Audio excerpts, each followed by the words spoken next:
RERA की हमारे पास सबसे पहले निकल के आ रहा है कि जो रेरा था, तो हमने कहा रेरा बिल 2013 में लाया गया। उसके बाद एक कमिटी बनाई गई। कमिटी से पूछा गया कि भैया आप बताओ क्या क्या दिक्कतें थी। तो कमिटी ने कुछ ऑब्जर्वेशंस प्रोवाइड किए कि ये ऑब्जर्वेशंस है। उसके बाद रेरा बिल 2016 निकाला गया।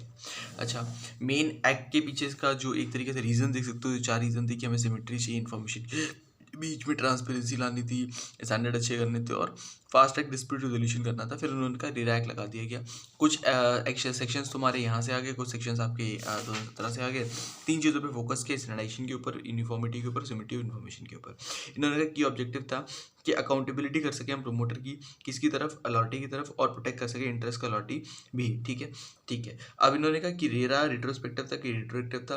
तो रेट्रोएक्टिव था, रिट्रोस्पेक्टिव नहीं था, मतलब कि सभी पे नहीं लग सकता, लेकिन जो आपके बचे हुए हैं, मतलब जो प्रोजेक्ट चल रहे हैं और जिसके लिए अभी तक कंप्लीशन सर्टिफिकेट नहीं मिला है, उसके ऊपर रेरा लगता है, दैट इज रिट्रोएक्टिव। ओके, फिर हमारे पास आता है ऑब्जेक्ट बिहाइंड एनएक्टमेंट ऑफ रेरा। तो ये हमारे ऑब्जेक्टिव थे रेरा के लाने के पहले के, हमारे ये ऑब्जेक्टिव थे। ओके, प्रोमिनेंट फीचर्स वगैरह पूरे चैप्टर को खत्म करो, उसके बाद इसकी एक रीडिंग दे देना।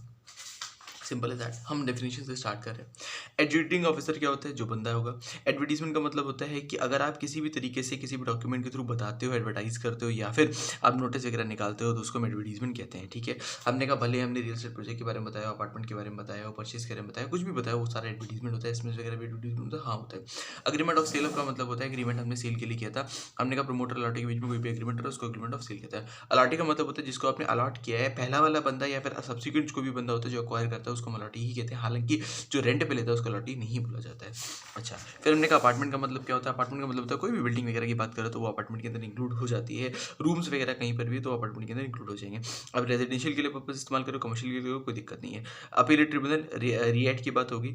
अच्छा, अप्रोप्रिएट गवर्नमेंट हमने कहा जहाँ पर सेंट्रल गवर्नमेंट वैसे रहेगी आपकी, और जहाँ पर यूनियन टेरिटरी है, पुडुचेरी में यूनियन टेरिटरी रहेगी, और दिल्ली में ये वाली रहती है, और बाकी स्टेट में स्टेट गवर्नमेंट रहती है।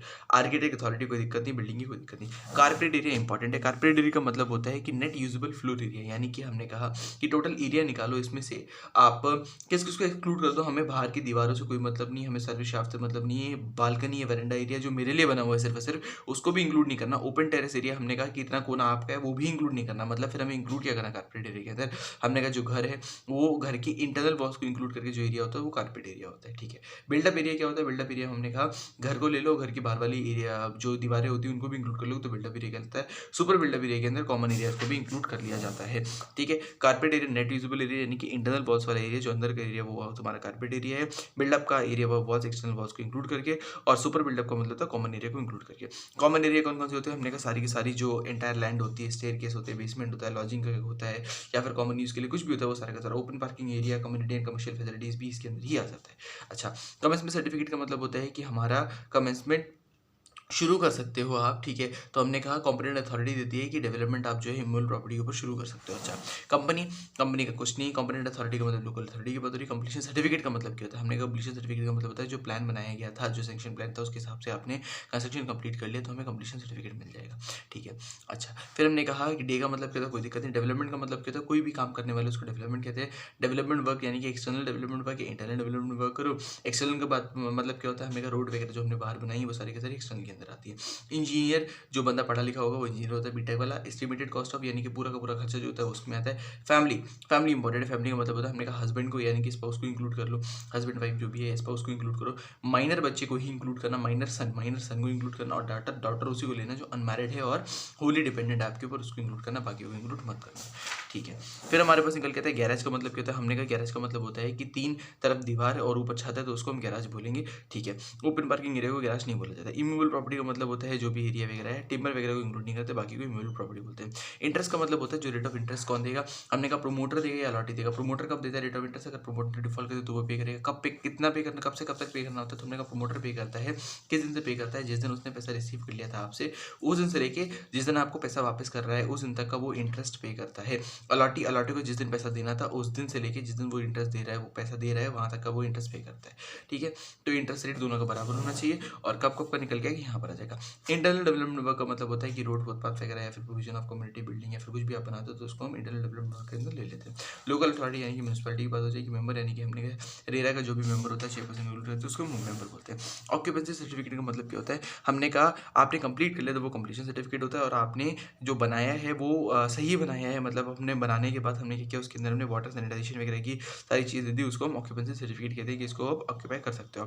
पर्सन के अंदर जो बंदे होते हैं वो पर्सन आते हैं। प्लानिंग एरिया का मतलब होता है जहाँ पर आप जिस एरिया के ऊपर डेवलपमेंट का काम करते हो उसको प्लानिंग एरिया कहते हैं। अच्छा, प्रोमोटर का मतलब क्या होता है, तो हमने कहा कोई भी बंदा अगर कंस्ट्रक्ट करता है किसी भी इंडिपेंडेंट बिल्डिंग वगैरह को उसको कहते हैं। कोई बंदा लैंड का प्रोजेक्ट बनाता है, हमने कहा वो सिर्फ लैंड लेता है प्रोजेक्ट बना देता है, ठीक है, तो भी उसको प्रोमोटर कहते हैं। हाँ, उसको प्रोमोटर कहते हैं। कोई भी डेवलपमेंट अथॉरिटी भले पब्लिक हो भले प्राइवेट हो, अगर वो बिल्डिंग वगैरह में कोई काम करती है तो उसको भी हम प्रोमोटर कहते हैं।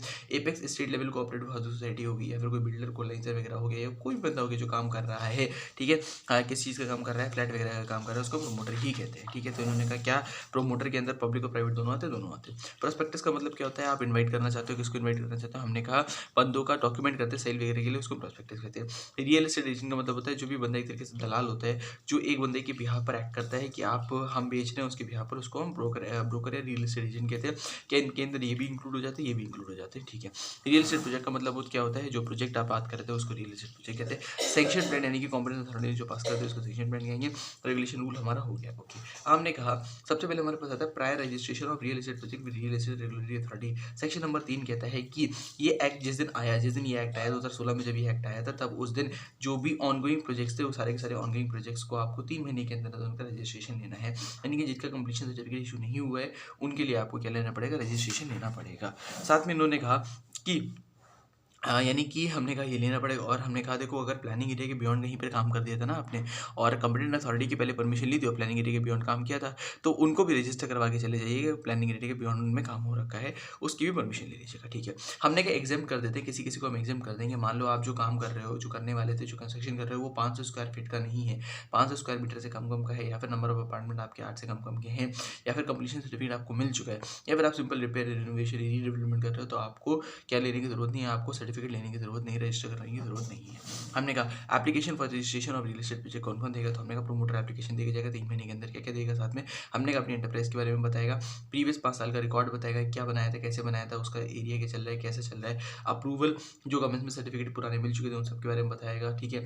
और section plan, layout plan, specification plan और डेवलपमेंट वर्क कैसे काम करेगा, लोकेशन क्या है प्रोजेक्ट का क्लियर मतलब बताएगा, लैटिट्यूड लैंगिट्यूड सब कुछ बताएगा, नेम बताएगा रियल एस्टेट एजेंट जो उसको इंक्लूड करना है उसके, ठीक है। गैराज कितने हैं, number of areas, area of garage, carpet area कितनी है उसकी, एक्सक्लूसिव ओपन टेरेस एरिया यानी कि आपके लिए जो exclusive open terrace area, open balcony area एक बंदे के लिए कितनी रहेगी, वो सारी की सारी चीज़ें में बता देगा। डिक्लेरेशन में वो क्या बताएगा कि भैया जो लैंड इस्तेमाल की गई उसका लीगल टाइटल उसके पास है या फिर कोई भी इनकम्बेंस नहीं है लैंड के ऊपर।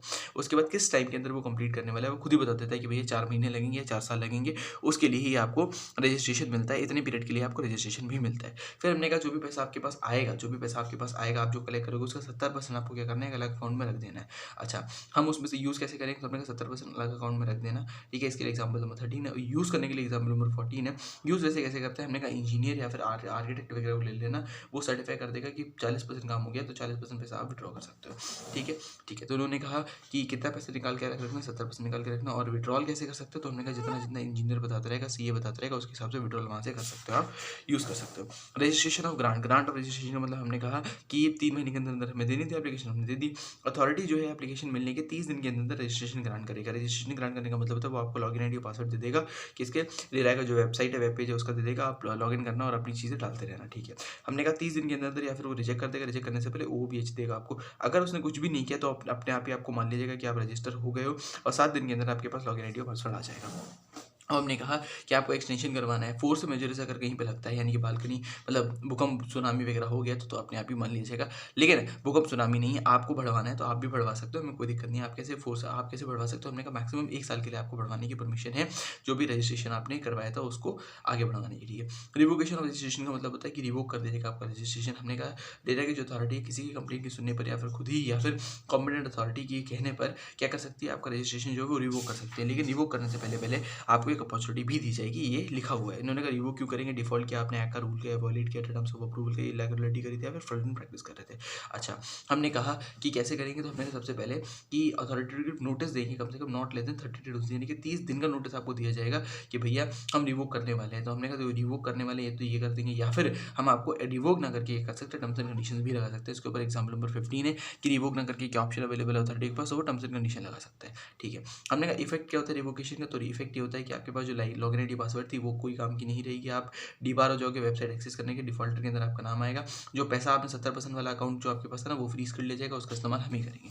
ठीक है, तो इन्होंने कहा कि कंसिक्वेंसेस क्या होते हैं रिवोकेशन के, और ये बता दो हमें, तो हमने बता दिया। फिर इसने कहा ऑब्लिगेशन बताओ अथॉरिटी का क्या निकल के आएगा अगर लैप्स हो जाता है या फिर रिवोकेशन हो जाता है। तो हमने कहा लैप्स हो जाता है या कुछ भी हो जाता है तो जब तक पीरियड ऑफ अपील का आपके टाइम होता है, शायद 60 दिन का आगे टाइम होगा अपील करने का, ऐसी LAT में आप अपील करते हो, तो जब तक अपील का टाइम लैप्स नहीं हो जाता तब तक हम कुछ नहीं करेंगे। अपील का टाइम लैप्स हो गया, आपने अपील नहीं करी, आपको रिवोकेशन हो गया था, तो हम क्या करेंगे, या फिर तो हम जो हमारे पास ये बने होंगे एसोसिएशन ऑफ अलॉटी इनको दे देंगे, या फिर हम इसके हिसाब से देख लेंगे मैं करना क्या है इसका।